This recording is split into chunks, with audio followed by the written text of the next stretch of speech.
Hello guys. रात के 1 बज रहे हैं और मैं आपके लिए वीडियो अपलोड कर रहा हूँ। मैं आज आपके लिए जो ज्योग्राफी के इम्पोर्टेंट क्वेश्चंस हैं, मैं वो लेकर आया हूँ। और एक और बात, जो जो लोग भी ये वीडियो देख रहे हैं, तो आपके पास अगर एक्स्ट्रा इन्फॉर्मेशन है तो आप उसको ज़रूर शेयर करें वाया कमेंट। तो इसे एक एजुकेशनल प्लेटफॉर्म बनाएँ ताकि ज़्यादा लोगों के पास नॉलेज जाए। तो आइए आगे बढ़ते हैं, क्वेश्चंस देखते हैं सीधा। तो इसमें कलेक्शन ऑफ क्वेश्चंस हैं जो पिछले ईयर एसएससी, सीजीएल, सीएचएसएल और स्टेट कमीशन एग्जाम्स में जो आए हैं एमसीक्यू टाइप में। The layer of atmosphere which is closest to the earth is, तो हमारे धरती के नजदीक जो सबसे क्लोजेस्ट जो एटमॉस्फेयर का जो रीजन होता है उसको क्या बोलते हैं? उसे बोलते हैं ट्रोपोस्फेयर। तो ट्रोपोस्फेयर की जो हाइट होती है वो होती है 0 to 15 किलोमीटर्स। और जो ट्रोपोस्फेयर होता है, अगर आप उसके इक्वेटर पे जाएंगे, अगर 15 किलोमीटर की हाइट पे होंगे ट्रोपोस्फेयर के, तो जो आपको टेम्परेचर मिलेगा इक्वेटर पे वो होगा -80 डिग्री सेल्सियस। और ये होता है इक्वेटर पे। और जो टेम्परेचर आपको पोल्स में मिलेंगे वो होगा -45 डिग्री सेल्सियस। इसके बाद एक और इम्पॉर्टेंट बात कि 75% of earth atmospheric gases are present here. और 99% जो वाटर वेपर होता है वो यहाँ पर प्रेजेंट होता है ट्रोपोस्फेयर में। उसके बाद जो सेकंड लेयर आता है स्ट्रेटोस्फेयर। तो स्ट्रेटोस्फेयर में प्रेजेंट होता है ओजोन। ओजोन जो है हमें अल्ट्रावायलेट यूवी रेस से बचाता है, सूर्य की यूवी रेस से, अल्ट्रावायलेट रेस जिसे बोलते हैं। और ओजोन को जो सबसे ज्यादा खतरा होता है वो होता है क्लोरोफ्लोरोकार्बन से। तो क्लोरोफ्लोरोकार्बन के पास फ्री रेडिकल्स होते हैं क्लोरीन के। और जो क्लोरीन का फ्री रेडिकल्स होता है वो ओजोन के साथ मिलकर चेन रिएक्शन बनाता है, जिससे ओजोन का जो लेयर होता है वो डिस्ट्रॉय होता है। ओजोन को बोलते हैं O3। तो 3 टाइम्स ऑक्सीजन O3, तो ये बनाता है ओजोन। और जो हमारा ओजोन है उसका जो थिकनेस होता है उसको नापने का जो यूनिट होता है वो होता है डॉप्सन, DOPSON, डॉप्सन यूनिट। और उसी तरीके से जो स्ट्रेटोस्फेयर है वहाँ पर फ्लाइट्स या एरोप्लेन्स उड़ते हैं, इसलिए क्योंकि वहाँ पर जो एयर होता है वो ज़्यादा स्टेबल होता है एज कंपेरिजन टू ट्रोपोस्फेयर। इसलिए ट्रोपोस्फेयर में फ्लाइट्स नहीं उड़ा करते हैं क्योंकि यहाँ एयर के पैचेस होते हैं। स्ट्रेटोस्फेयर की हाइट एक्सटेंड करती है 15 to 50 मीटर्स, 50 किलोमीटर्स। और जो 50 किलोमीटर की हाइट पे ऑलमोस्ट 0 डिग्री टेम्परेचर होता है। उसके बाद आता है मेसोस्फेयर। मेसोस्फेयर की हाइट होती है 50 to 80 किलोमीटर अप्रॉक्स। और जो टेम्परेचर होता है वो गिरता है विद इंक्रीज इन हाइट। और मेसोस्फेयर के बाद आता है आइनोस्फेयर। आइनोस्फेयर जो होता है, आइनोस्फेयर, ये सबसे थिकेस्ट लेयर होता है और 80 to 400 किलोमीटर तक ये एक्सटेंड करता है। और आइनोस्फेयर के जो सबसे टॉप पॉइंट को बोलते हैं थर्मोस्फेयर, THERMO। थर्मो मतलब हीट, स्फेयर। और यहाँ पर टेम्परेचर काफी तेजी से बढ़ना शुरू हो जाता है। और उसी जो मेटेराइट्स होते हैं यहाँ पर जल के खत्म हो जाते हैं क्योंकि जो आयनाइजेशन फ्रिक्शन होता है यहाँ पर उसके कारण। उसके बाद आता है एक्सोस्फेयर जिसको आउटर स्पेस हम बोलते हैं। आइए नेक्स्ट क्वेश्चन देखते हैं। तो eight which part of earth a body will experience maximum force? तो हमारा बॉडी अर्थ के किस पार्ट में मैक्सिमम फोर्स एक्सपीरियंस करता है? देखिए, अगर ये सेंटर है धरती का और आपको पता है कि आप धरती से दूर जाएंगे तो आपका जो ग्रेविटी है आप पे वो कम लगेगा। तो हमारा अर्थ स्फेरिकल तो है नहीं, हमारा अर्थ है इलिप्टिकल।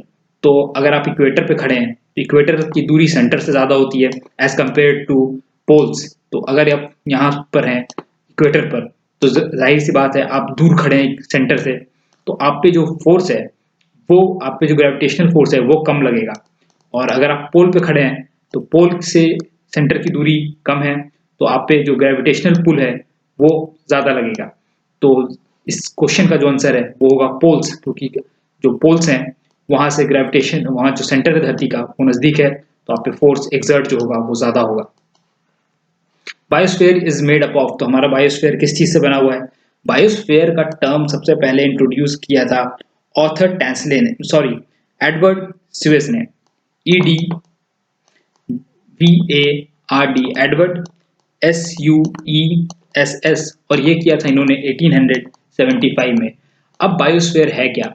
देखिए, बायोस्फीयर का कॉम्बिनेशन है लिथोस्फीयर। लिथोस्फीयर मतलब होता है land, land plus atmosphere, atmosphere मतलब एयर। और तीसरा हाइड्रोस्फेयर, हाइड्रो मीन्स पानी होता है, तो वाटर। इन तीनों का कॉम्बिनेशन को हम बोलते हैं बायोस्फीयर। जी हाँ, और इसीलिए कई सारे बायोस्फीयर रिजर्व्स बनाए गए हैं इंडिया में। तो जो आंसर है इसका वो है combination of all these three, that is all of them. Moving on to the next question. Which place in India is designated for Indian standard time. तो पहले तो इंटरनेशनल स्टैंडर्ड टाइम जो प्राइम मेरिडियन जिसको बोलते हैं, अगर ये अर्थ है तो जो लॉन्गिट्यूड्स होती हैं वो डिसाइड करती हैं टाइम। तो 1 डिग्री अगर आप मूव करोगे तो वो डिफरेंस लाता है 4 मिनट का 1 डिग्री पर। तो जो इंटरनेशनल टाइम मेरिडियन है वो है ग्रीनविच लाइन 0 डिग्री लॉन्गिट्यूड जिसको बोलते हैं, वो लोकेटेड है लंदन में। और यहाँ पर ब्रिटिश रॉयल ऑब्जर्वेटरी भी लोकेटेड है। और जो इंडिया का जो प्राइम स्टैंडर्ड टाइम जो लिया जाता है वो लिया जाता है 82.5 डिग्री 82.5 डिग्री ईस्ट लॉन्गिट्यूड। और ये लोकेटेड है नैनी में, नैनी जो कि इलाहाबाद के पास में है। और जो वर्ल्ड में अगर आप बात करें तो रशिया के पास 9 टाइम जोन है और चाइना के पास 6 टाइम जोन है। और उसी तरीके से यूएसए और जो कनाडा है इन दोनों के पास 5-5 टाइम जोन है, यूएसए और कनाडा के पास। तो moving on to the next question, which state does not lie on tropic of cancer. तो इनमें से कौन सा स्टेट ट्रॉपिक ऑफ कैंसर पे लाई नहीं करता है। 8 स्टेट जो इंडिया के हैं वो ट्रॉपिक ऑफ कैंसर पे लाई करता है। और ये 8 स्टेट में फट से बता देता हूँ, गुजरात, राजस्थान, मध्य प्रदेश में सबसे लंबा ट्रॉपिक ऑफ कैंसर गुजरता है, छत्तीसगढ़, झारखंड, वेस्ट बंगाल, त्रिपुरा और मिजोरम। तो त्रिपुरा में सबसे छोटा लेंथ गुजरता है। और जो इसमें से ऑप्शन आपको नहीं दिख रहा है, जो नहीं पास करता है, वो है मेघालय। तो ये 8 स्टेट जो है आपको याद होना चाहिए कौन कौन से 8 स्टेट पास करते हैं। आइए आगे बढ़ते हैं। Which of the following pass is located on Himachal Pradesh. तो देखिए बहुत सारे पास हैं, मैं फट से आपको कुछ नाम बता देता हूँ। जम्मू कश्मीर में 3 पास जाता है। तो जो 3 पास है वो है काराकोरम, जल्दी जल्दी आप लिख लें, काराकोरम KORAM। उसी तरीके से बुर्जिल BURZIL। और तीसरा जो है जोजिला ZOJILA। तो ये 3 पास जो है जम्मू कश्मीर में लोकेटेड है। 2 पास जो है हिमाचल प्रदेश में लोकेटेड है, वो है बारालच्छा BARALACHHA बारालच्छा, और शिपकिला SHIPKILA। ये 2 पास जो है हिमाचल प्रदेश में लोकेटेड है। उसी तरीके से माना, नीति NITI, और जो लिपू लेक है, माना नीति और लिपू लेक LIPULEKH, ये 3 है उत्तराखंड में लोकेटेड। और नाथुला पास, नाथुला NATHULA नाथुला पास, और जिलिपला JELEP जिलिपला, ये 2 पास जो है सिक्किम में लोकेटेड है। और बॉमडिला, यांगयप और पांसद ये अरुणाचल प्रदेश में लोकेटेड है। तो इनमें से जो आपको आंसर मिलेगा वो है सिपकिला पास जो कि हिमाचल प्रदेश में लोकेटेड है। तो blue mountains are famous name of. तो ब्लू माउंटेन का फेमस नाम क्या है। ब्लू माउंटेन का फेमस जो जिस नाम से जाना जाता है ब्लू माउंटेन, वो है नीलगिरी हिल्स। तो नीलगिरी हिल्स का जो नाम है वो है blue mountains. Nilgiri hills located है वेस्टर्न घाट में। और जो हाईएस्ट पीक है नीलगिरी हिल्स का वो है डोडा बेटा DODABETTA। और इसकी जो हाइट है वो है अप्रॉक्स 2637 मीटर्स। ब्लॉक माउंटेन्स भी कहते हैं। और जो वेस्टर्न घाट में इंपॉर्टेंट माउंटेन्स हैं जैसे अन्नामलाई, कार्डमम हिल्स जो है इंडिया के सबसे साउदर्न मोस्ट हिल्स का एक पार्ट है, मतलब साउदर्न मोस्ट हिल्स है कार्डमम हिल्स। और उसी तरीके से अरावली को ओल्ड फोल्ड माउंटेन्स कहते हैं। और ये दोनों प्लेट्यूज में लोकेटेड, राजमहल और पारसनाथ हिल्स।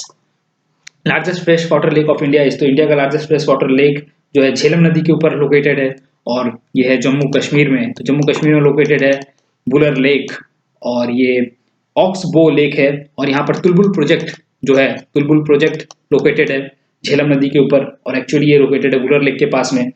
डल लेक जो है, डल लेक भी जम्मू कश्मीर में है, ये भी एक फ्रेश वाटर लेक है। और उसी तरीके से चिल्का लेक जो है सेलाइन लेक है, जिसको लेगून लेक भी बोलते हैं, सेलाइन लेक या लेगून लेक। और पुलिकट जो है, पुलिकट लोकेटेड है तमिलनाडु और आंध्रा के बॉर्डर पे। और यहाँ पर श्रीहरिकोटा जो है वो पड़ता है। और सतीश धवन, श्रीहरिकोटा में famous Satish Dhawan launch pad centre जो है लोकेटेड है।